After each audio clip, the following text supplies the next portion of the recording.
আজ আমি করব পোয়া পিঠে। ভেলে গুড় নিয়েছি, চালের গুঁড়ো নিয়েছি আর আটা নিয়েছি। প্রথমে আমি গ্যাসটা জ্বেলে নেব। গ্যাস জ্বালিয়ে একটা সসপ্যান বসিয়ে দিয়েছি। সসপ্যানে আমি গরম জল বসিয়ে দিয়েছি 1 বাটি, আর এই 1 বাটি আমি গুড় দিয়ে দেবো। এটা একটু গুলে নেব। মিষ্টিটা আমার গলে গেছে, আমি একটু ফুটিয়ে নেব। এটা ভালো করে ফুটিয়ে নিয়েছি, আমার এটা হয়ে গেছে। আমি এবার নামিয়ে নেব। একটা বাটি নিয়েছি, বাটিতে একটা ছেঁকনি নিয়েছি, এটা ছেঁকে নেব।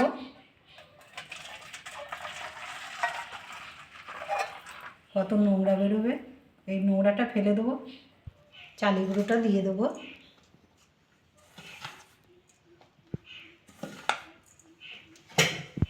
আটা দিয়ে দেবো।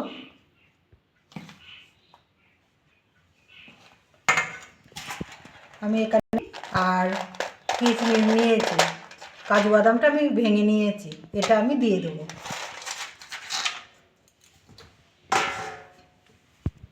স্বাদ মতো লবণ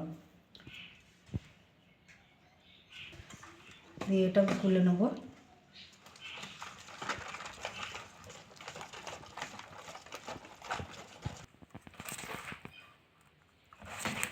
এরকম করে গুলে নিয়েছি, আমি এবার গ্যাসটা জ্বেলে নেব।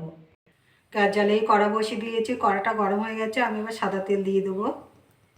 তেলটা দিয়ে দিয়েছি, তেলটা গরম হয়ে গেছে। আমি এবার ভেজে নেব। দেখুন কি সুন্দর ফুলে উঠছে।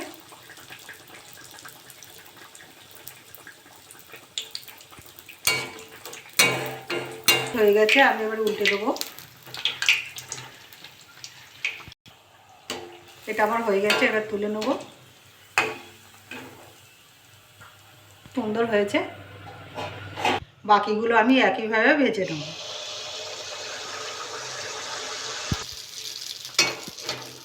দেখুন সবগুলোই তুলছি। হয়ে গেছে, তুলে নিয়েছি। দেখুন কি সুন্দর হয়েছে। এরকম করে বাড়িতে রান্না করে খাবেন। খেয়ে ভালো লাগলে আমার চ্যানেলটাকে লাইক করবেন, শেয়ার করবেন, কমেন্ট করবেন, সাবস্ক্রাইব করবেন। ধন্যবাদ।